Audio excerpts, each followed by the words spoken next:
Selamat datang di channel Pemuja Malam. Jangan lupa like, share, and subscribe ya. Terima kasih.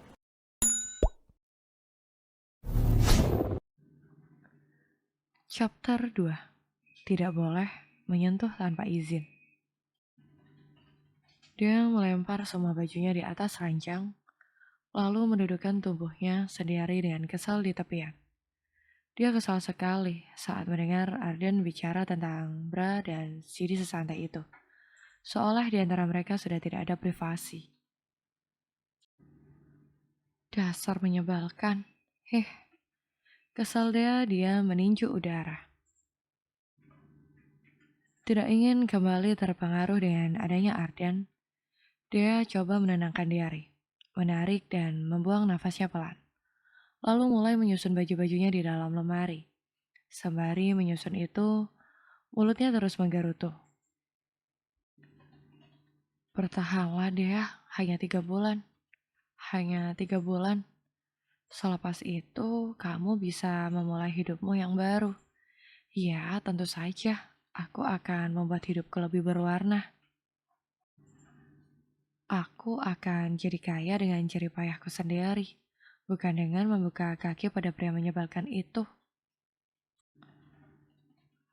Baju ini mahal sekali, ucap dia pula. Dia kembali menelisik gaun hitam miliknya ini. Gaun yang dia gunakan ketika berlibur ke Paris bersama Arjen. Sepertinya aku juga harus mengembalikan semua baju ini. Dia membuang nafasnya berat. Meski nanti semuanya akan terasa sulit, namun dia coba yakin. Bagaimanapun dia harus hidup di atas kakinya sendiri.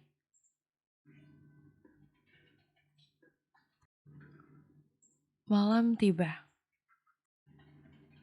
Saat makan malam, Dea dan Arden makan malam bersama.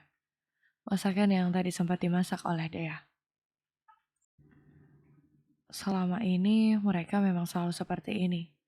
Semua kebutuhan Arden akan Dea penuhi. Semuanya, mulai dari makan, menyiapkan baju yang dipakai Arden, dan memenuhi hasrat Arden di atas ranjang. Selesai makan malam, Arden hendak masuk ke dalam kamarnya. Namun, kemudian dia memanggil dan menghentikan langkah Arden.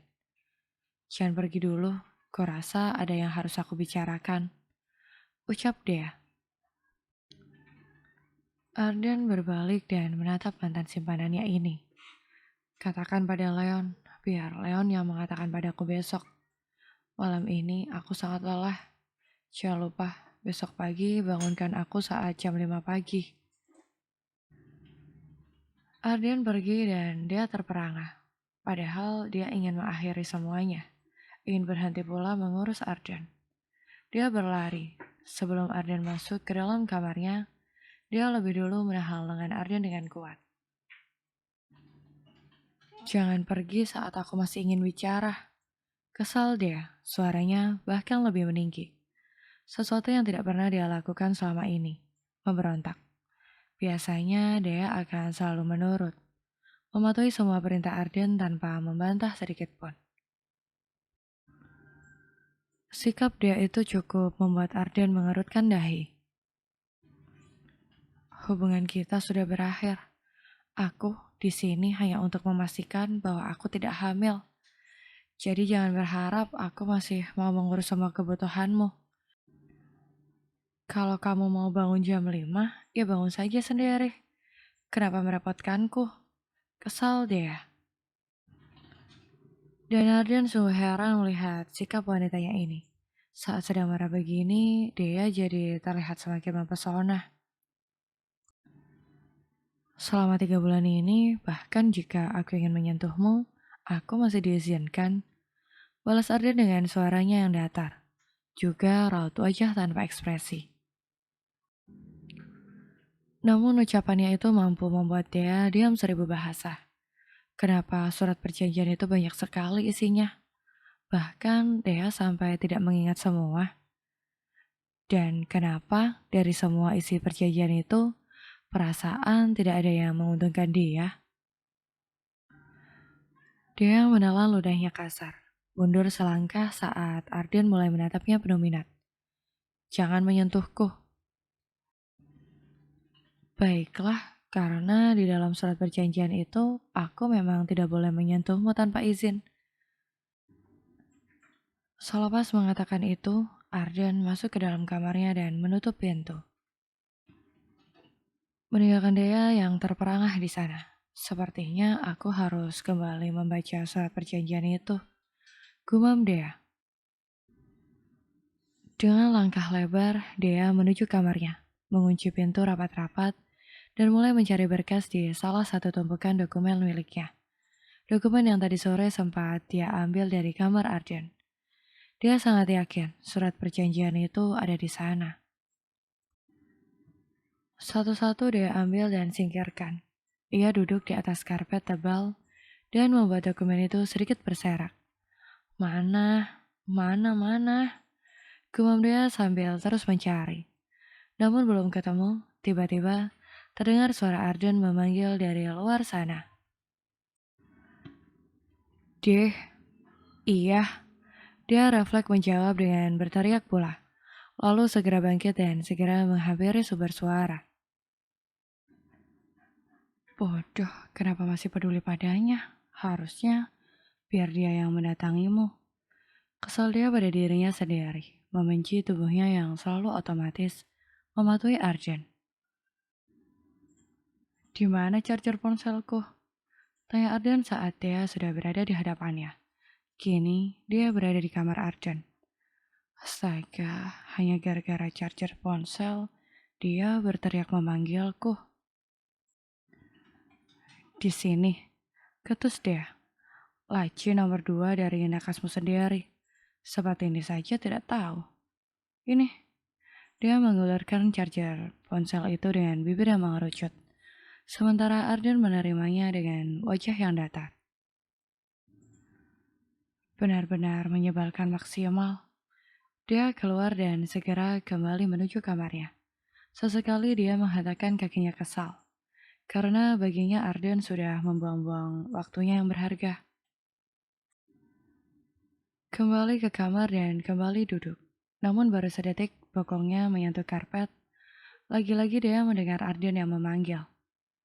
Deh, sini dulu. Apalagi? Kesal deh. Awas saja tidak penting. Dia kembali menghampiri Arden di dalam kamarnya. Melihat Arden yang sedang berkutik di depan komputer kerja miliknya. Dalam hatinya dia menggerutu. Katanya tadi ingin istirahat. Tapi nyatanya kerja lagi. Ada apa? Aku juga punya urusan sendiri. Jangan selalu menggangguku. Duduklah, mataku sakit kalau harus bolak-balik melihat berkas itu. Sabar Dea, sabar. Dia duduk di sebelah Arden dan mengambil berkas yang tadi ditunjuk oleh pria menyebalkan ini. Dea membaca angka-angka dalam berkas itu dan Arden mencatatnya di komputer. Tidak ada pembicaraan apapun. Di dalam kamar, sunyi itu hanya terdengar suara Dea yang lembut. Sangat menenangkan.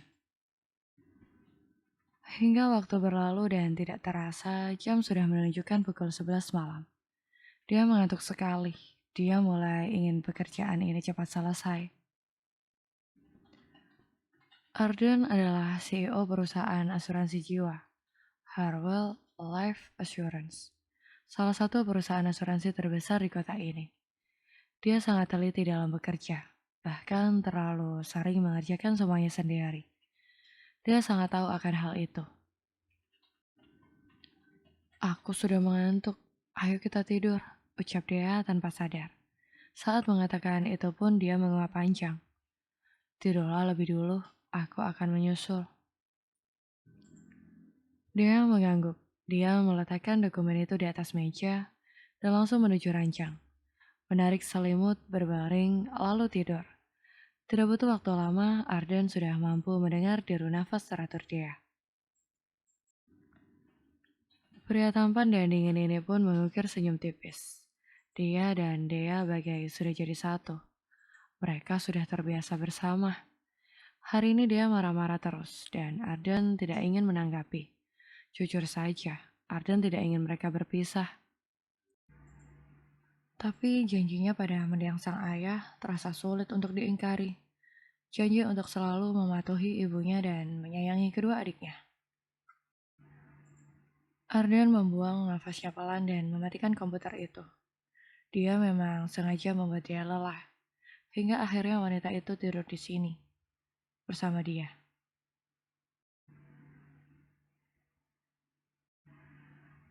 Tepat jam 5 pagi, dia bangun lebih dulu. Dia menggeliat dan merasakan seseorang sedang memeluk pinggangnya. Dengan perlahan, dia membuka matanya dan melihat ada Arden di sampingnya. Tertidur pulas dengan satu tangan yang melingkar di perutnya. Dia membuang nafas pelan. Jujur saja, dia paling lemah dengan pria di hadapannya ini. 2 tahun baginya bukanlah waktu yang sebentar. Dan selama itu pula, dia sudah menggantungkan hidupnya pada Arden. Meski pria ini bersikap dingin, tapi Arden selalu menyayanginya. Dia bisa merasakan itu. Tidak ingin semakin hanyut dengan perasaannya sendiri, akhirnya dia memutuskan untuk bangun. Pelan-pelan dia menyingkirkan tangan Arden dari perutnya. Tapi bukannya terlepas, Arden malah menarik pinggang dan memeluknya erat. Tunggu sebentar lagi, ucap Arden dengan suaranya yang masih parau. Saat mengatakan kalimat itu pun, matanya masih terpejam. Tidurlah lagi, tapi lepaskan aku, jawab dia dengan suaranya yang dingin. Kedua tangannya pun sedang berusaha untuk melepaskan dari pelukan Arden. Tapi sungguh usaha itu hanya sia-sia, karena nyatanya Arden masih mampu memeluknya erat. Jangan begini, aku mau bangun. Mau kemana? Bukankah kamu sudah pengangguran? Aku mau cari pekerjaan yang baru. Arden tidak menjawab, hanya dia yang merasa pelukan Arden pada tubuhnya jadi melemah. Merasakan itu ada sudut hati dia yang terasa sakit. Mulutnya mungkin bisa mengatakan dia tidak mau disentuhan ini. Tapi tubuh dan hatinya berkata lain. Oh Tuhan, kenapa jadi begini? Bingung harus bagaimana, akhirnya dia menyingkirkan tangan Arden dan segera turun dari ranjang. Tanpa banyak kata lagi, dia segera keluar dari dalam kamar itu. Bibirnya mencepik, menggerutu, membodohi diri sendiri. Kenapa sampai bisa dia tertidur di kamar Arden? Setelah masuk ke dalam kamarnya, dia melihat banyak berkas yang berserak di atas karpet. Melihat itu membuat dia menyadari satu hal. Surat perjanjian. Ah, bodoh. Aku sampai lupa tentang ini. Mandi dulu lah. Dia mandi. Sementara di kamar Arden, pria dengan wajah dingin ini pun ikut bangun. Setelah dia menutup pintu kamarnya. Arden duduk di tepi ranjang dengan pikiran yang entah, tidak menentu. Lebih banyak bingung harus bagaimana. Bukan tentang pekerjaan, tapi tentang dia. Saat mendengar dia mengatakan ingin mencari pekerjaan lain, ada rasa tidak terima di dalam diri Arden. Dia tidak suka, dia yang ingin hidup mandiri. Dia ingin selamanya, dia hanya bergantung pada dirinya. Saat itu juga Arden menghubungi sang asisten. Di ujung sana, Leon langsung menjawab. Gagalkan semua rencana dia untuk mencari pekerjaan baru. Buat dia, ditolak dimanapun dia melamar pekerjaan. Baik tuan, jawab Leon patuh. Dan panggilan itu pun terputus. Setelah memberikan perintah itu pada Leon, Arden cukup bisa bernafas lega. Jam 7 pagi. Deh, panggil Arden dari arah dapur. Dia ingin sarapan, tapi tidak ada apa-apa di atas meja. Iya, apa? Saut dia dari dalam kamarnya, tapi dia tidak keluar. Sudah dia putuskan mulai sekarang, dia tidak akan mengurusi semua kebutuhan Arden. Dia, Arden. Titik. Sini. Tidak mau, yang butuh yang datang. Astaga, gumam Arden. Akhirnya dia hanya minum air putih dan segera pergi dari sana.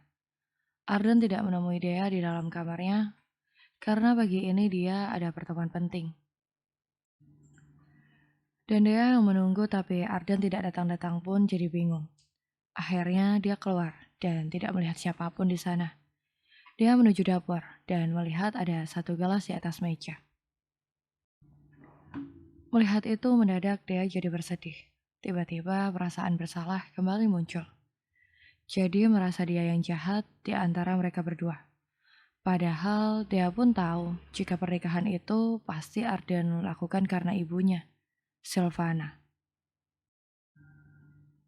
Aku tidak tahu harus bagaimana. Apa aku kabur aja ya? Bersambung.